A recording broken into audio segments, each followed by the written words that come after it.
السلام علیکم۔ آپ میں سے کچھ لوگوں کے لیے یہ ایک عام تحریر ہے، لیکن میں یقین سے کہہ سکتی ہوں کہ اس تحریر کو مکمل پڑھنے کے بعد آپ میں سے بہت سے لوگوں کی زندگی بدل جائے گی۔ یہ کہانی نہیں، یہ ایک حقیقت ہے، ہم سب کی حقیقت۔ آئیے چلتے ہیں کہانی کی طرف۔ ڈاکٹر احمد شہر کے سب سے مانے ہوئے اور امیر ترین سرجن تھے۔ ان کے پاس دولت، شہرت اور ایک خوبصورت خاندان سب کچھ تھا۔ ان کی زندگی اپنی 2 بیٹیوں فاطمہ اور عائشہ کے گرد گھومتی تھی۔ 14 سالہ فاطمہ اپنی ذہانت اور شرارتوں کی وجہ سے پورے گھر کی رونق تھی۔ ڈاکٹر صاحب اکثر سوچتے کہ انہوں نے اپنی محنت سے اتنا کچھ کما لیا ہے کہ ان کی بیٹیوں کو کبھی کسی تکلیف کا سامنا نہیں کرنا پڑے گا، لیکن تقدیر کے فیصلے کچھ اور ہی تھے۔ ایک شام جب فاطمہ اسکول سے واپس آئی تو اسے شدید تھکن اور بخار محسوس ہوا۔ شروع میں ڈاکٹر احمد نے اسے عام کمزوری سمجھا، لیکن جب چند دنوں تک حالت نہ سنبھلی تو وہ اسے اپنے اسٹیٹ آف دی آرٹ ہسپتال لے گئے۔ وہاں کے تمام ٹیسٹ اور رپورٹس نے ڈاکٹر احمد کے پیروں تلے سے زمین نکال دی۔ ان کی لاڈلی بیٹی، ان کی زندگی کا نور، فاطمہ کو کینسر جیسے موذی مرض نے گھیر لیا تھا۔ وقت گزرنے کے ساتھ ساتھ فاطمہ کی حالت بگڑتی گئی۔ وہ لڑکی جو کبھی پورے گھر میں چہکتی پھرتی تھی، اب بستر تک محدود ہو کر رہ گئی تھی۔ کیمو تھراپی کے تکلیف دہ عمل نے اس کے بال چھین لیے اور اس کا چہرہ زرد پڑنے لگا۔ عائشہ جو اپنی بڑی بہن سے بہت پیار کرتی تھی، اکثر اسے دیکھ کر رو پڑتی۔ وہ فاطمہ کے پاس بیٹھ کر اسے پرانی کہانیاں سناتی، اس امید میں کہ شاید اس کی بہن پھر سے مسکرانے لگے۔ ڈاکٹر احمد نے اپنی تمام دولت پانی کی طرح بہا دی۔ دنیا کے بہترین ڈاکٹروں سے مشورے کیے، مہنگی سے مہنگی ادویات منگوائیں، لیکن مرض تھا کہ بڑھتا ہی گیا۔ ایک رات جب فاطمہ بہت زیادہ کمزور ہو چکی تھی، اس نے نحیف آواز میں اپنے باپ کا ہاتھ تھاما اور کہا، بابا، کیا آپ کی ساری دولت مجھے ٹھیک نہیں کر سکتی؟ ڈاکٹر احمد جو ہزاروں مریضوں کی جان بچا چکے تھے، اس وقت اپنی بیٹی کے سامنے بے بس کھڑے تھے۔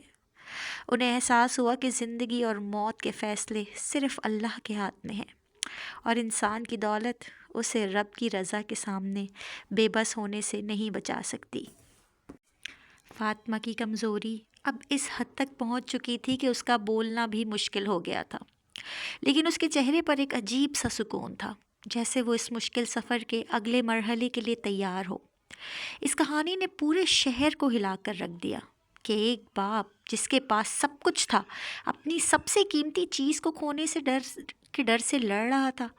فاطمہ کی حالت دن بدن بگڑتی جا رہی تھی اور ڈاکٹر احمد کی تمام دولت اور میڈیکل سائنس بے بس نظر آ رہی تھی۔ اسی دوران امید کی ایک آخری کرن نظر آئی، جب ٹیسٹ کے بعد معلوم ہوا کہ چھوٹی بہن عائشہ کا بون میرو فاطمہ سے میچ کر گیا ہے۔ ڈاکٹر احمد کو لگا جیسے ان کی مرتی ہوئی امیدیں پھر سے جی اٹھی ہوں، لیکن تقدیر کو کچھ اور ہی منظور تھا۔ ابھی بون میرو ٹرانسپلانٹ کی تیاریاں کی جا رہی تھیں کہ اچانک ایک رات فاطمہ کی طبیعت بہت زیادہ بگڑ گئی۔ اس کا سانس اکھڑنے لگا اور جسم میں ہمت جواب دے گئی۔ اس نے کپ کپاتے ہاتھوں سے اشارہ کر کے اپنے بابا کو اپنے قریب بلایا۔ ڈاکٹر احمد جو دنیا کے لیے ایک بڑے ڈاکٹر تھے، اس وقت ایک ٹوٹے ہوئے باپ کی طرح اپنی بیٹی کے سرہانے بیٹھے تھے۔ فاطمہ نے بڑی مشکل سے اپنے بابا کا ہاتھ تھاما۔ اس کی آنکھوں میں ایک عجیب سی چمک اور سکون تھا۔ اس نے نحیف سی آواز میں کہا، بابا، آپ پریشان نہ ہوں، آپ نے میری زندگی بچانے کے لیے اپنی تمام دولت اور طاقت لگا دی۔ آپ نے ایک بہترین باپ ہونے کا حق ادا کر دیا، لیکن اب میرا بلاوا آ گیا ہے۔ ڈاکٹر احمد کے آنسو اس کے ہاتھ پر گر رہے تھے۔ فاطمہ مسکراتے ہوئے اپنی بات جاری رکھی، بابا، میں اوپر جا رہی ہوں، لیکن آپ اداس مت ہونا، میں وہاں جا کر اللہ میاں سے آپ کی سفارش کروں گی۔ میں انہیں بتاؤں گی کہ میرے بابا بہت اچھے ہیں، انہوں نے مجھے بچانے کی بہت کوشش کی تھی، میں آپ کے لیے جنت مانگوں گی تاکہ ہم وہاں پھر سے ایک ساتھ رہ سکیں۔ یہ الفاظ کہتے ہی فاطمہ کی آنکھیں آہستہ سے بند ہو گئیں اور اس کا ہاتھ ڈاکٹر احمد کے ہاتھوں سے چھوٹ گیا۔ کمرے میں ایک گہرا سکوت چھا گیا۔ ڈاکٹر احمد کو اس دن احساس ہوا کہ دنیا کی سب سے بڑی دولت وہ سفارش ہے جو ان کی معصوم بیٹی نے رب کے حضور کر دی تھی۔ فاطمہ تو چلی گئی، لیکن ایک باپ کے دل میں یہ یقین چھوڑ گئی کہ ان کی ملاقات اب جنت کے باغوں میں ہوگی۔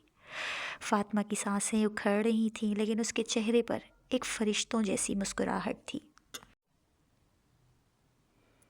اپنے بابا کا ہاتھ مضبوطی سے تھامے ہوئے اس نے اپنی آخری خواہش کا اظہار کیا۔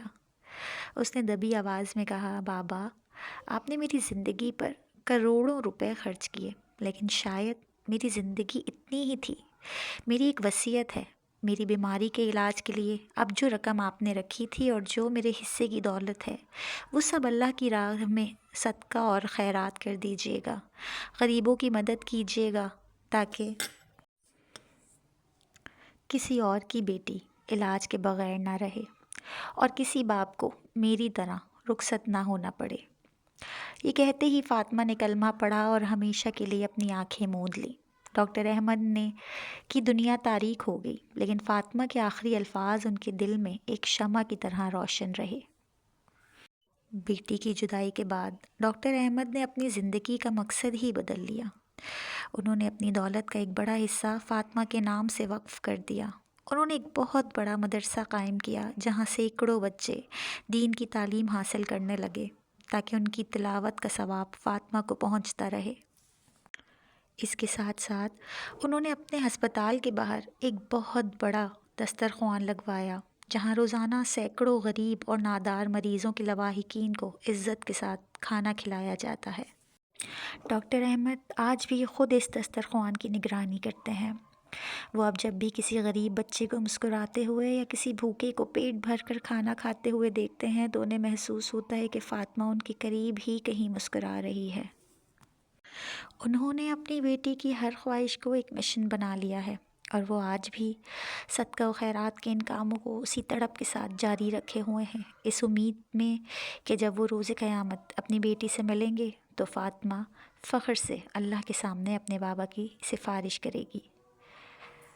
کہانی اچھی لگی ہو تو کامنٹ میں اپنی رائے کا اظہار ضرور کیجیے گا اور بتائیے گا کہ کس شہر سے آپ میری ویڈیو دیکھ رہے ہیں، اور چینل کو سبسکرائب کرنا مت بھولیے گا۔